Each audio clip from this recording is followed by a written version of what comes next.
आज की इस मूवी में हम लोग एला नाम की एक लड़की को देखेंगे जिसे एक बस कंडक्टर से प्यार हो जाता है। इसके बाद क्या होना था वो दोनों पब्लिक बस में ही शुरू हो जाती हैं। एला एक काफी अमीर लड़की थी लेकिन वो बस कंडक्टर की दीवानी थी और वो हमेशा उसके साथ घपाघप करना चाहती थी। इसके बाद इन दोनों के बीच में क्या हुआ हम लोग इस वीडियो में आगे जानेंगे। तो चलिए इस मूवी को शुरू करते हैं। कहानी की शुरुआत में हम लोग एक ऑडिटोरियम में स्कूल के कुछ बच्चों को रिहर्सल करते हुए देखते हैं। वहीं स्टेज के बैक में एरोल्ड अपनी दोस्त एला के साथ घपाघप करने में बिजी था और वो एला के झील में डुबकी लगा रहा था। एला भी उसके छोटे चेतन की सवारी कर रही होती है लेकिन तभी एरोल्ड की गर्लफ्रेंड यहाँ आ जाती है जिसका नाम जेना था। जेना इन दोनों के कार्यक्रम को देखकर इन पर बहुत गुस्सा होती है। एरोल्ड अपने छोटे चेतन को संभालते हुए जेना के पीछे चले जाता है। ये सब देखकर एला का मूड बहुत खराब हो जाता है। वो एरोल्ड को रोकना तो चाहती थी लेकिन तब तक वो जा चुका था। एला की यहाँ सारे स्टूडेंट के सामने बहुत बेइज्जती होती है क्योंकि वो एरोल्ड के पीछे पीछे यहाँ तक आ गई थी। ये तो था एला का स्कूल लाइफ। अब एला काफी आगे बढ़ चुकी है। वो अब एक सक्सेसफुल वेडिंग प्लानर है। साथ ही साथ वो अपनी बहन के साथ एक रेस्टोरेंट भी रन करती है।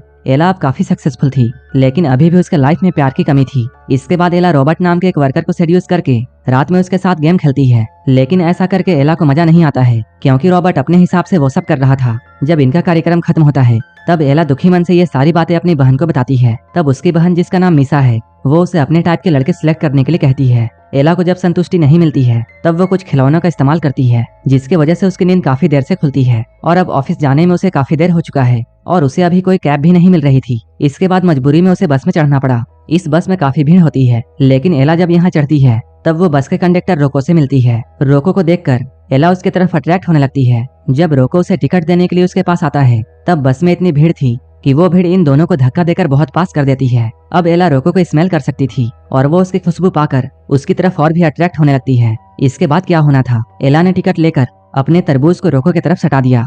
अब रोको भी उसके तरबूज को महसूस कर सकता था। रोको को एला का ये अंदाज बहुत पसंद आता है। इन दोनों के बीच में वो सब हो ही रहा होता है लेकिन तभी एला का स्टॉप आ जाता है। एला जब अपने घर वापस आती है घर वापस आने के बाद भी उसे रोको के साथ वो सब की हुई फीलिंग्स याद आ रही थी इसलिए वो रोको को याद करके अपने झील का पानी निकालती है। अगली सुबह मीसा एला को बहुत खुश देखती है और वो उसकी खुशी का राज उससे पूछती है। तब एला कहती है उसे कल पहली बार इतना अच्छा लगा था। वो रोको के बारे में सब कुछ मीसा को बताती है। तब मीसा उसे रोको को ढूंढने की सलाह देती है इसलिए आज भी एला बस से ही ऑफिस जाने का फैसला करती है लेकिन उसकी किस्मत बहुत अच्छी नहीं थी क्योंकि आज रोको की जगह में कोई दूसरा कंडक्टर आया था जिससे एला को यह पता चलता है रोको अपने घर गया हुआ है। वहीं दूसरी ओर हम लोग रोको को उसके घर पर देखते हैं। यहाँ आकर वो अपनी बेटी माया और पत्नी कैथरीन से मिलता है। रोको और कैथरीन घर से बाहर रहते हैं और इन दोनों के बेटी होने के बाद भी इन दोनों ने अब तक शादी नहीं की है। रोको अपनी बेटी से बहुत प्यार करता था लेकिन कैथरीन उसे उतना भाव नहीं देती थी क्योंकि वो अच्छे पैसे नहीं कमाता था। यहीं पर हम लोग सैम के बारे में जानते हैं जो कि रोको का कजन है और वो कैथरीन की हेल्प हमेशा किया करता था।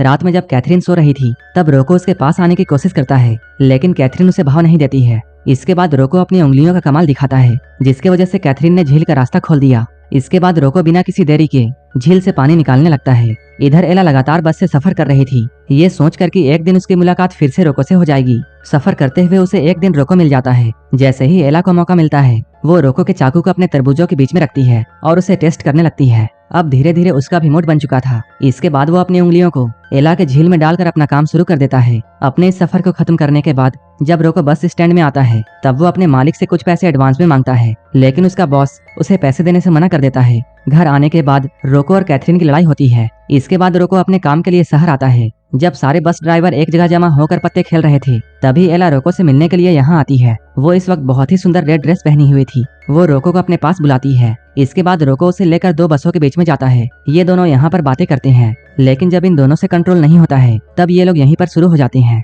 तभी इन दोनों को किसी की आहट सुनाई देती है इसलिए वो लोग बस के अंदर चले जाते हैं। इसके बाद रोको बस के अंदर जाकर गाड़ी को 5वें गियर में लगाकर एला की सवारी करता है। वो एला को यहाँ पर कई बार मंजिल तक पहुँचाता है। सुबह में ब्रेकफास्ट बनाते हुए एला अपनी सारी स्टोरी मीसा को बताती है। एला को बहुत खुश देखकर मीसा उसे रोको के साथ रिलेशनशिप में आने के लिए कहती है। एला भी अब यही चाहती थी इसलिए वो रोको के साथ एक रेस्टोरेंट में मिलने के लिए जाती है। यहाँ रोको एला को सब कुछ सच बताता है। वो कहता है वो अपनी गर्लफ्रेंड के साथ लिव इन में रहता है और उन दोनों की एक 8 साल की बेटी भी है। ये सुनकर एला काफी शॉक थी। रोको अब ये सब खत्म करना चाहता था इसलिए वो इन सभी रिलेशन को तोड़कर यहाँ से जाने लगता है लेकिन एला उसका पीछा करती है और एक खाली सड़क में कोने में जाकर उसके साथ चिपक जाती है। रोको भी अपने छोटे चेतन के लिए जगह बनाता है और वो एला की झील में एक बार फिर से डुबकी लगाता है। रोको के इस परफॉर्मेंस के बाद एला बहुत खुश थी, इसलिए रोको अब एला के साथ उसके घर पर शिफ्ट हो जाता है। एला जब ऑफिस से घर आती है तब रोको उसके लिए चिकन सूप बनाकर रखता है और वो अपने हाथों से उसे खिलाता है। खाना खाने के बाद रोको अपने जबान का इस्तेमाल करते हुए एला को सेड्यूस करता है। कुछ देर के बाद ये लोग लॉन्ग ड्राइव पर जाते हैं। बीच रास्ते में ही एला का मूड बन जाता है। इसके बाद उसने रोको की उंगलियों को पकड़कर अपनी झील में डुबकी लगवा दिया। कुछ देर के बाद ये लोग घर आते हैं। रोको यहाँ पर फिर से एला की सवारी करता है। एला अब रोको के साथ बहुत खुश थी, इसलिए वो रोको को एक महंगी घड़ी गिफ्ट करती है। इस गिफ्ट को देते हुए वो रोको से ये बोलती है वो हमेशा के लिए उसके साथ रह सकता है। अगर वो उसके साथ रहता है तब वो उसे पैसे भी देगी। लेकिन रोको यहाँ पैसे लेने से साफ साफ इनकार कर देता है। रोको की ये बात एला को बहुत पसंद आती है। अगली बार जब एला मीसा से मिलती है तब फिर से मीसा एला को ज्ञान देती है। वो कहती है तुम्हें धीरे धीरे रोको के दिल में जगह बनानी चाहिए। एला रात में रोको के वर्कशॉप में जाती है जहाँ रोको अकेला ही काम कर रहा था। यहाँ वो रोको को ये बताती है उसे आज तक लाइफ में कभी भी एक अच्छा पार्टनर नहीं मिला है। सारे लोग उसे छोड़कर चले गए जबकि उसने अपना सब कुछ उन्हें दिया था। ये सारी बातें सच थी, इसलिए एला ये सब कहते हुए थोड़ी इमोशनल हो जाती है। रोको उसे कंफर्ट करने के लिए उसके करीब जाता है। इसके बाद रोको अपना हंटर निकालकर फिर से कमाल करता है। हर बार की तरह इस बार भी एला बहुत खुश होती है। यहीं पर एला रोको के साथ दूसरे शहर घूमने का प्लान करती है। साथ ही साथ वो उसे अपने घर की कीज भी देती है। अगले दिन रोको कैथरीन से मिलने के लिए उसके घर पर जाता है। यहाँ आते ही उसकी लड़ाई फिर से कैथरीन से होती है क्योंकि रोको माया के स्कूल के पैसे जुगाड़ नहीं कर पाया था, इसलिए कैथरीन ने वो पैसे सैम से लिए थे। कैथरीन रोको के पास पैसे नहीं होने का बहुत मजाक उड़ाती है। कैथरीन उसे यह भी बोलती है कि वो उसके साथ खुश नहीं है, वो उसके साथ सिर्फ मजबूरी में रह रही है। रोको का माइंड बहुत डिस्टर्ब था, इसलिए वो रिलैक्स करने के लिए एला के साथ बाहर जाना चाहता है। एला भी बस स्टैंड में उसका वेट कर रही थी। रोको भी यहाँ आ ही रहा होता है, लेकिन तभी उसके पास सैम का कॉल आता है। सैम उसे बताता है कैथरीन अचानक बेहोश हो गई है। अब रोको एला से मिलने का प्लान कैंसिल करके कैथरीन को देखने के लिए उसके पास जाता है। यहाँ आकर उसे ये बात पता चलती है कि कैथरीन प्रेग्नेंट है। ये सुनकर रोको बहुत शॉक होता है। वहीं दूसरी ओर रोको के नाम मिलने पर एला उसे ढूंढते हुए गैराज में जाती है। यहाँ आकर वो जानती है रोको दोबारा से बाप बनने वाला है। ये सुनकर एला का दिल फिर से टूट जाता है क्योंकि रोको ने उसे ये बताया था कैथरीन और उसका रिश्ता अच्छा नहीं चल रहा है। अपने गम को भुलाने के लिए एला मीसा के साथ एक क्लब में जाती है। एला जब मीसा के साथ बैठी हुई थी तभी एक लड़का उसे घूरे जा रहा था। इसके बाद वो एला को अपने घर लेकर जाता है। एला भी उसके साथ जाने के लिए राजी हो जाती है। घर जाने के बाद शुरू के स्टेज में वो लड़का बहुत अच्छा करता है, लेकिन जैसे ही वो कपड़े उतारता है वो एक छपरी की तरह बिहेव करता है। ये सब देखकर तुरंत ही एला वहाँ से भाग जाती है। कुछ दिनों के बाद रोको एला से मिलने के लिए उसके घर पर आता है। यहाँ आते ही रोको उससे सॉरी बोलता है क्योंकि वो उससे मिलने के लिए उस दिन नहीं आ पाया था, लेकिन अब वो उसकी वाइफ को छोड़कर इसके पास हमेशा के लिए आना चाहता है। लेकिन इधर एला को उसके कैरेक्टर पर शक हो रहा था क्योंकि उसका बेबी होने वाला है और वो ऐसे वक्त में अपनी गर्लफ्रेंड को छोड़कर उसके पास आया है। हो सकता है फ्यूचर में रोको उसके साथ भी वैसा ही करे। ये सब सुनने के बाद रोको बड़े ही शांति से एला को उसके घर की कीज लौटा देता है। इसके बाद रोको बिना कुछ कहे वहाँ से लौट जाता है। रोको जब उसके घर से वापस जा रहा था तभी हम लोग फ्लैशबैक में देखते हैं रोको एक बार बिना बताए अपने घर में जाता है। वहाँ रोको ये देखता है प्रेग्नेंट होने के बाद भी कैथरीन उसके भाई सैम के साथ लगी हुई है। ये देखकर रोको बहुत गुस्सा होता है। रोको को इतने गुस्से में देखकर सैम जल्दी से यहाँ से भाग जाता है और जाते ही वो ये कहता है वो कैथरीन और माया का उससे ज्यादा ख्याल रखता है, जो कि सच भी है। कैथरीन भी बहुत गुस्सा होती है और वो रोते हुए रोको को ये बताती है मेरे पेट में जो बच्चा है